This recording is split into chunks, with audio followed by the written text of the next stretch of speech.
Notre Dieu n'est pas esclave de l'amour.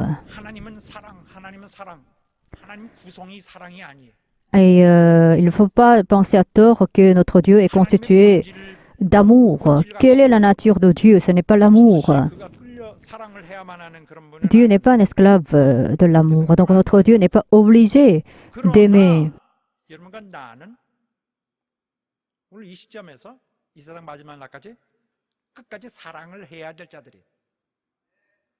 이것은 우리가 하나의 유니폼을 입는 것과 마찬가지입니다. 그런데 사랑은 좋아하지 않아도 해야 돼요. 우리 중에는 많은 자들이 사랑하기를 꺼려하고 싫어할 것입니다. 싫어도 해야 돼. 자, 오늘 말씀을 들어보면 우리가 중요한 사실들을 알 수 있는데 예수 그리스도는 하나님의 아들이신데 하나님이 보내셔서 우리 그리스도가 되셨습니다. 하나님이 보내신 자예요. Notre Seigneur Jésus-Christ a été envoyé par Dieu le Père. Il a été aimé de Dieu le Père. C'est Dieu qui l'a aimé, mais pourquoi? Pourquoi il a été aimé de Dieu le Père? C'est parce qu'il a obéi à ses commandements. L'obéissance, qu'est-ce que c'est? C'est obéir et nous permet d'être aimés de Dieu le Père qui nous a donné ses commandements. Donc Jésus-Christ a obéi aux commandements de Dieu le Père. C'est pourquoi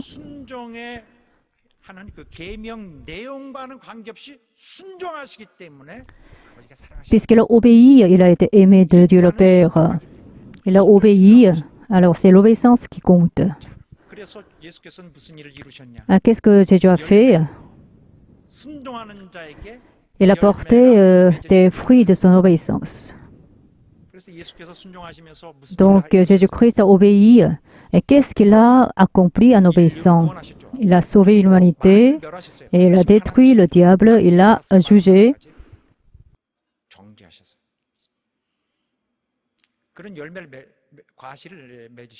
Il a porté ainsi beaucoup de fruits de son obéissance. Et ensuite, il a été glorifié dans les cieux et il a donc hérité du trône céleste. Voilà, et c'est le résultat de son obéissance.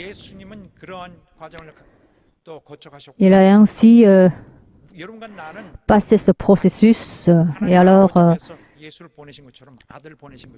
comme Dieu le Père a envoyé son Fils au monde, Jésus-Christ nous a envoyés dans ce monde.